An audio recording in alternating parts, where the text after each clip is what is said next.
श्री राम। तो श्री रामचरित मानस पाठ के इस अंक में, जो कि अभी बालकांड में ही हम लोग हैं और श्री राम कथा का अभी प्रारंभ हुआ नहीं है। तुलसीदास महाराज अभी सबकी वंदना कर रहे हैं और राम कथा प्रारंभ करने ही वाले। हम इस बालकांड के 17वें सोरठे से प्रारंभ करते हैं आज। प्रणवं पवन कुमार खल बन पावक ज्ञान घन, जासु हृदय आगार बसई, राम सर चाप धर। मैं पवन कुमार श्री हनुमान जी को प्रणाम करता हूँ, जो दुष्ट रूपी वन को भस्म करने के लिए अग्नि रूप, जो ज्ञान की घन मूर्ति हैं, जिनके हृदय रूपी भवन में धनुष बाण धारण किए श्री राम जी निवास करते हैं।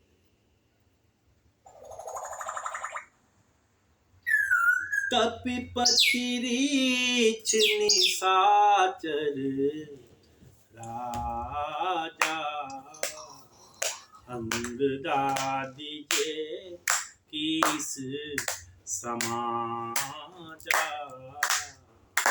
बंदऊ सबके चरण सुहाए, अधम शरीर राम बिन आए।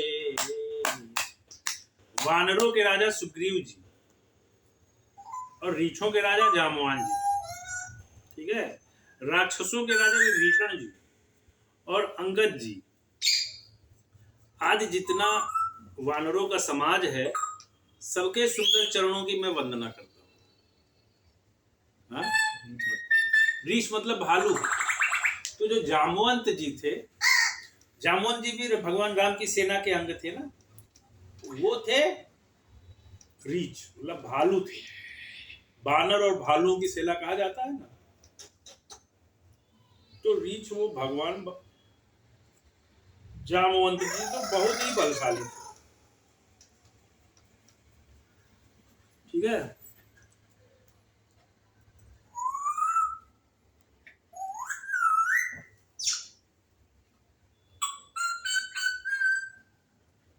वानरों के राजा सुग्रीव जी, रीछों के राजा जामवान जी, राक्षसों के राजा विभीषण जी और अंगद जी आदि जितना वानरों का समाज है, सबके सुंदर चरणों की मैं वंदना करता हूँ, जिन्होंने अधम, अधम मतलब कौन? पशु और राक्षस आदि जो अधर्मी है। अधम मतलब जो अधर्मी, सब पशु नहीं, कुछ पशु और राक्षस तो अधर्मी होते ही हैं।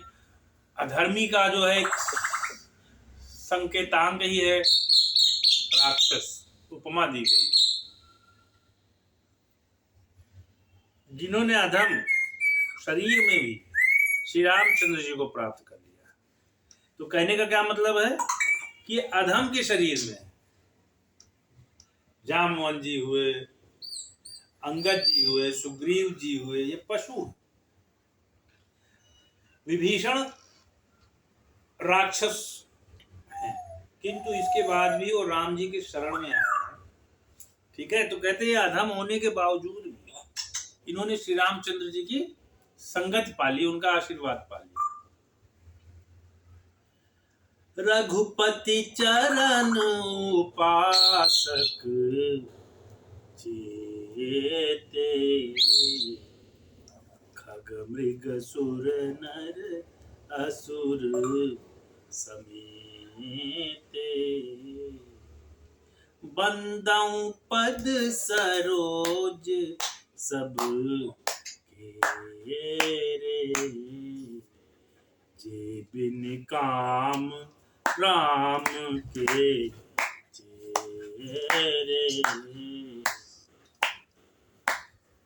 पशु पक्षी देवता मनुष्य असुर समेत जितने श्री राम जी के चरणों के उपासक हैं, मैं उन सबके चरण कमलों की वंदना करता हूँ जो श्री राम जी के निष्काम सेवक। निष्काम सेवक मतलब जिनका कोई अपना लाभ नहीं है। व्यक्ति जब किसी के साथ कोई संबंध करता है, किसी की हेल्प भी करता है, तो अपना स्वार्थ देखता है कि चलो आज मैंने इसकी मदद कर दी 2 रुपया देकर, तो कल ये मुझे 10 रुपए की जरूरत पड़ेगी तो मैं इससे मांग लूंगा। किंतु ये जो लोग हैं जिन्होंने प्रभु श्री राम की सेवा की, मतलब सहायता की, सेवा नहीं सहायता की, उन्होंने निष्काम सहायता की, उन्होंने कोई स्वार्थ के लिए नहीं सहायता की, तो मैं इन सब की वंदना करता हूं। सुख सनकादि भगत मुनि नारद, जे मुनिवर विज्ञान विशारद, प्रणमऊ सबहि धरनी धरी सीसा, करहूं कृपा जन जानी मुनीसा। ठीक। सुखदेव जी, सनकादि, नारद मुनि आदि जितने भक्त और परम ज्ञानी श्रेष्ठ मुनि हैं, मैं धरती पर सिर टेक कर उन सबको प्रणाम करता हूं। हे मुनीश्वरों, आप सब मुझको अपना दास जानकर कृपा कीजिए। सुखदेव जी कौन थे?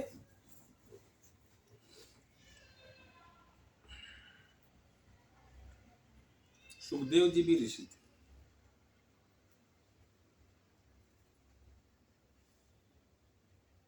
सुखदेव जी वही थे जिन्होंने भागवत सुनाई थी राजा परीक्षित को। राजा परीक्षित कौन थे? राजा परीक्षित भगवान कृष्ण के पौत्र थे। तो श्रीमद् भागवत श्री सुखदेव जी ने परीक्षित जी को सुनाई थी।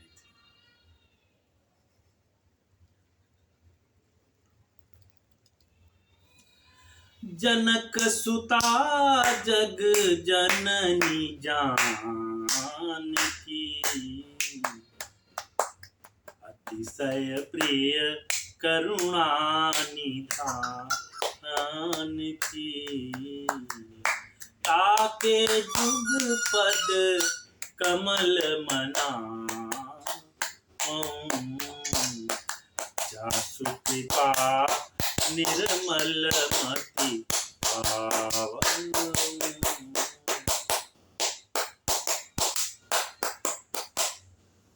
श्री राम राजा जनक जी की पुत्री, जगत की माता और करुणा निधान श्री रामचंद्र जी की प्रियतमा श्री जानकी जी के दोनों चरण कमलों को मैं मनाता हूं, जिनकी कृपा से निर्मल बुद्धि पाऊं। सीता माता की वंदना कर रहे हैं महाराज।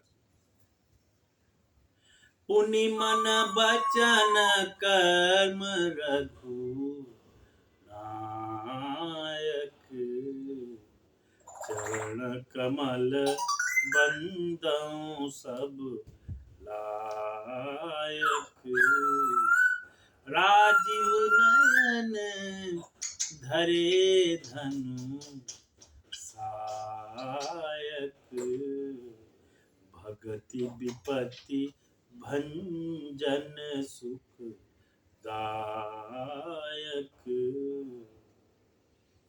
फिर मैं वचन, मन और कर्म से कमल नया धनुष बाणधारी, भक्तों की विपत्ति का नाश करने और उन्हें सुख देने वाले भगवान श्री रघुनाथ जी के सर्व समर्थ चरण कमलों की वंदना करता हूं। अंततः उन्होंने पहले सबकी वंदना की, दुष्टों की। तुलसीदास महाराज जी ने इसी में पहले दुष्टों की वंदना की, संतों की वंदना की, दुष्टों की वंदना की। ठीक है। फिर कवियों की वंदना की, उन कवियों की जिन्होंने इस रामायण को कई रूपों में कई बार में लिखा है। रामायण को, महाभारत को, आदि ग्रंथ वेद पुराणों को, फिर वेद पुराणों की अर्चना की। फिर जो है भगवान शंकर की वंदना की, प्रभु राम के माता पिता की वंदना की, ऋषियों मुनियों की वंदना की, समाज के सभी जनों की वंदना की, महर्षि नारद की वंदना की, देवर्षि नारद की वंदना की। नारद क्या थे? ऋषि थे, लेकिन कैसे ऋषि थे? देव ऋषि थे। ऋषियों का भी वर्गीकरण किया गया है कि ऋषि माने कैसा ऋषि? देवर्षि, ब्रह्मर्षि, महर्षि। तो जो देवों में ऋषि हैं, देव थे, नारद जी देव थे, ब्रह्मा जी के पुत्र हैं। तो ब्रह्मा जी का पुत्र कौन? महादेव, देव। ब्रह्मा जी देव, उनके पुत्र तो देव ही हुए, किंतु वो ऋषि हो गए तो देवर्षि हो गए। जो ब्राह्मण ऋषि होता है, ब्राह्मण जो ऋषि हुआ वो ब्रह्मर्षि कहलाता। जैसे वशिष्ठ जी, वशिष्ठ जी ब्राह्मण थे, तो वो ऋषि थे, तो उनको क्या कहा गया? ब्रह्मर्षि। ब्रह्मर्षि। महर्षि, महर्षि कौन था? महर्षि थे विश्वामित्र, वो महर्षि थे, किंतु ब्रह्मर्षि नहीं थे, क्योंकि वो क्षत्रिय थे, तो वो महर्षि कहलाए। राजर्षि, जो राजा होकर के ऋषि हो गया, वो राजर्षि हो गया। ठीक है। तो फिर उन्होंने महाराज, फिर उन्होंने देव ऋषि नारद की अर्चना की, हनुमान की, जामवंत की, विभीषण की, सीता मैया की, और अंत में सबका अर्चन वंदन करने के बाद अंत में वो प्रभु श्री राम का। ठीक है।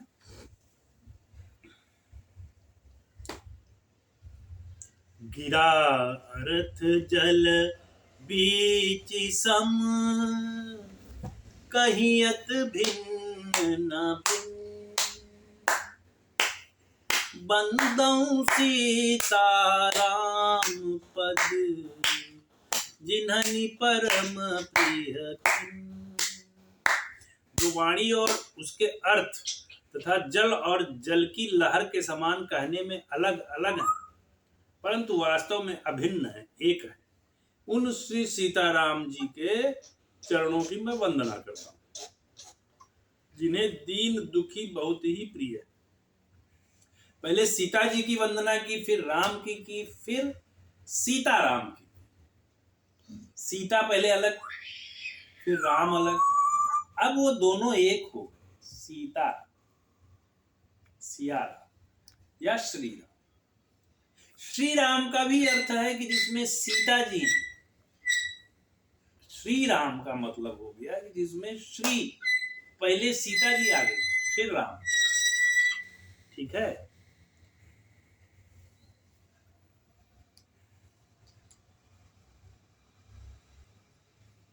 और हिंदू शास्त्रों में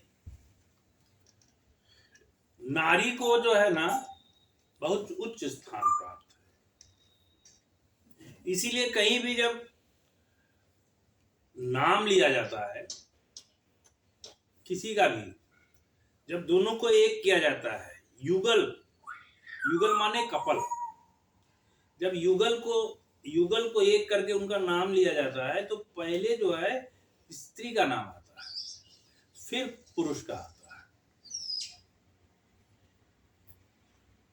राधे श्याम, तो पहले राधा का नाम आ गया, फिर जो है सिया राम या श्री राम, फिर श्री विष्णु, श्री विष्णु, उमा महादेव, है ना, श्री विष्णु। तो ऐसा है। और हमारे यहाँ पर पुरुषवाद नहीं है, जैसे कुछ धर्मों में पुरुषवाद होता है, वहां स्त्री माने उपभोक्ता है, उपभोग्य है, उपभोग्य है, कि मतलब इस्तेमाल करने वाली चीज है, उसको चीज की तरह से ट्रीट किया जाता है। जैसे जानवरों को ट्रीट किया जाता है, जैसे दासों को ट्रीट किया जाता है, वैसे स्त्री को ट्रीट किया जाता है। ऑब्जेक्टिफिकेशन। पर हिंदू धर्म में, किसी और धर्म में तुमने सुना कि पुरुष के साथ माँ का भी नाम, स्त्री का नाम जुड़ा हो? किसी अन्य धर्म के देवताओं में, भगवान में, ईश्वर में, गॉड में स्त्री और पुरुष दोनों का नाम जुड़ा, ऐसा कहीं देखा? हिंदू धर्म में है कि जहाँ देवी देवताओं में भी स्त्री और पुरुष दोनों का वर्णन मिलता है, दोनों की वंदना की जाती है। क्योंकि हिंदू धर्म में ये लोगों ने एक्सेप्ट किया है कि स्त्री के बिना पुरुष का जीवन संभव नहीं है, स्त्री के बिना संसार का जो है ना विकास संभव नहीं है। इसलिए यहाँ पे स्त्री को देवी कहा गया है, स्त्री को देवी की संज्ञा दी जाती है। देवी कहा जाता है ना, उमा देवी, रमा देवी। क्यों देवी कहा जाता है? उन्हें देवी की संज्ञा दी। कन्याओं का पूजन होता है, दादी का भी नाम है, दादी का भी नाम। कन्याओं का पूजन होता है। स्त्रियों को घर की लक्ष्मी कहा जाता है। क्यों? इसीलिए।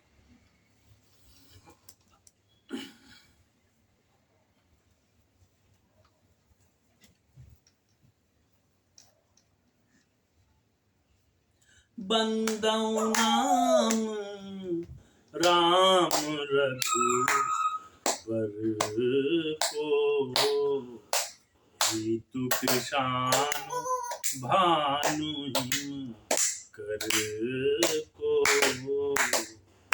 विधि हरिहर मैं वेद प्राण सो, अगुण अनुपम गुण निधान सो। मैं श्री रघुनाथ जी के नाम राम की वंदना करता हूँ, जो किसान अग्नि, किसान माने अग्नि, भानु माने सूर्य, और हिमकर माने चंद्रमा का हेतु, अर्थात र आ म, ठीक है, रूप से बीज है। वह राम नाम ब्रह्मा विष्णु और शिव रूप है, ठीक है।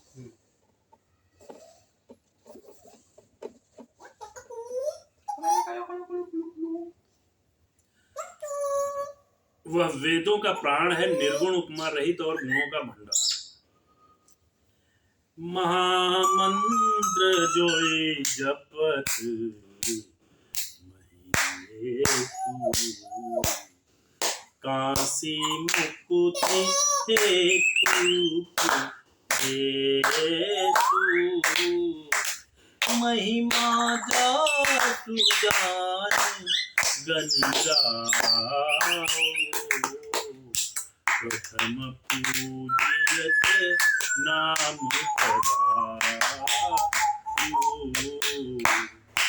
जो महामंत्र है, जिसे महेश्वर श्री शिव जी जपते हैं और उनके द्वारा जिसका उपदेश काशी में मुक्ति का कारण है, तथा जिसकी महिमा को गणेश जी जानते हैं, जो इस राम नाम के प्रभाव से ही सबसे पहले पूजे जाते हैं।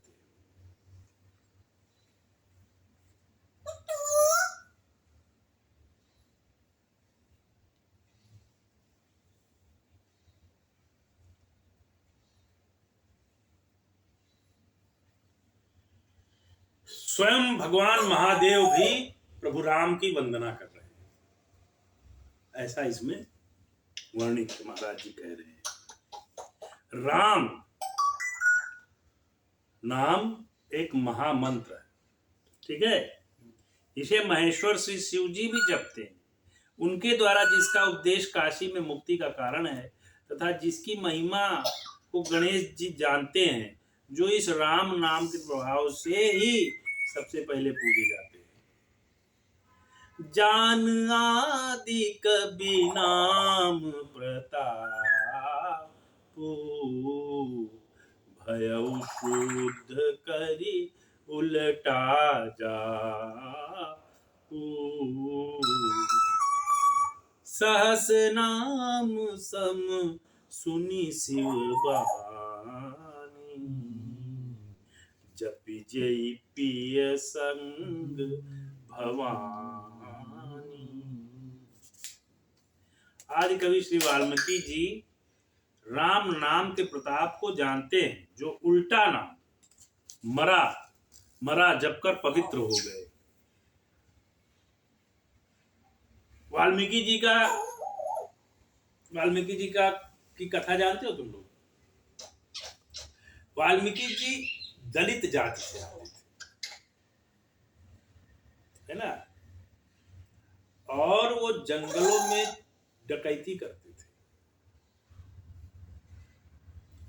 जंगल में रहते थे, डकैती करते थे, जो आता जाता था उसका जो मिलता था छीन लेते थे। तो एक दिन भगवान देवर्षि नारद जा रहे थे जंगल से होते हुए, अब उनके सामने खड़े हो गए और उनको कहा कि जो है दे दो। कहा मेरे पास क्या, मेरे पास तो कुछ है ही नहीं, जो है ले लो। और उन्होंने कुछ उनसे ऐसा कहा कि वो वाल्मीकि जी उनसे प्रभावित हो गए। ठीक है, तो उन्होंने कहा कि प्रभु मैं क्या करूं, मुझे तो और कुछ आता नहीं है, मैं तो यही डकैती चोरी लूट यही करता हूं, यही मुझे आता है। बोला कुछ नहीं आता है, किसी भगवान का नाम जपो। तो उन्होंने कहा किसका नाम जपूं, मैं तो किसी भगवान को भी नहीं जानता। कुछ नहीं आता तो मरे मरा करो। तो उन्होंने क्या किया, वो मराम राम राम राम जपने लगे। तो मराम राम राम राम, मराम राम राम राम राम राम राम आया ना, इससे राम की उत्पत्ति उनके दिमाग में हुई और उसी राम नाम के सहारे वो ऋषि हो गए, है ना। वो क्या हो गए, ऋषि। वो आदि कवि हुए, ऋषि, और उन्होंने रामायण जैसी ग्रंथ की रचना की सबसे पहले, और वो भी संस्कृत, है ना। तो वही वो कह रहे हैं कि मरा मरा, प्रभु नाम का नाम जपने का मरा मरा कर कर वाल्मीकि, आदि कवि वाल्मीकि जी जो है वो पवित्र हो गए, है ना। लोग कहते हैं कि भाई आदिकाल में जो है वो दलितों के साथ बड़ा अन्याय होता था, उन्हें ग्रंथ वेद पुराण ये सब सुनने नहीं दिया जाता था, पढ़ने नहीं दिया जाता था। किंतु वाल्मीकि जी के आश्रम में सीता जी ने निवास किया। वाल्मीकि जी ने रामायण कैसे लिखी अगर उन्हें संस्कृत नहीं आती थी तो? संस्कृत का उन्होंने अध्ययन किया तो किसी ने उनको पढ़ाया होगा ना, और पढ़ाने वाला अगर ब्राह्मण था तो दलित को उसने कैसे पढ़ाया अगर वो भेदभाव करता था? और कैसे चक्रवर्ती सम्राट प्रभु श्री राम के पुत्र और उनकी पत्नी उनके आश्रम में रही अगर वो भेदभाव करते थे?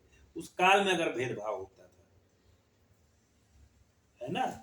कैसे एक धोबी के कहने पर, धोबी भी तो दलित समाज का ही है, तो कैसे एक धोबी के आवाज उठाने पर उन्होंने अपनी पत्नी तक का परित्याग कर दिया अगर उस समय जो है दलितों का और नीच जातियों की जो है उपेक्षा होती थी, है ना। तो ऐसा कुछ भी नहीं था प्राचीन काल में। इवन प्राचीन काल में तो लोगों को जात के नाम से जाना ही नहीं जाता था। किसी की पंडित में ब्राह्मण यादव ये सब होता था? नहीं होता था। तिवारी शुक्ला मिश्रा होता था? नहीं होता था। ये सब बनाए गए हैं अंग्रेजों के द्वारा ताकि हिंदू समाज में फूट पड़े। मनुस्मृति भी जो वास्तव मनुस्मृति थी वो मनुस्मृति जल गई, नष्ट हो गई। ये जो मनुस्मृति बनाई गई है वो मनुस्मृति अंग्रेजों के द्वारा लिखी गई मनुस्मृति है जिसे समाज को पढ़ने के लिए दिया गया।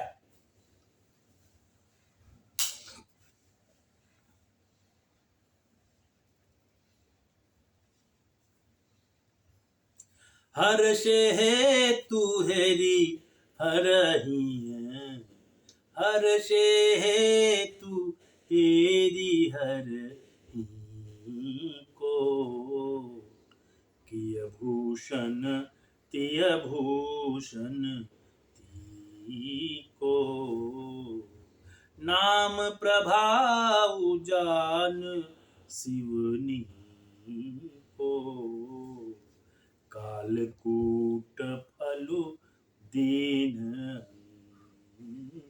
को।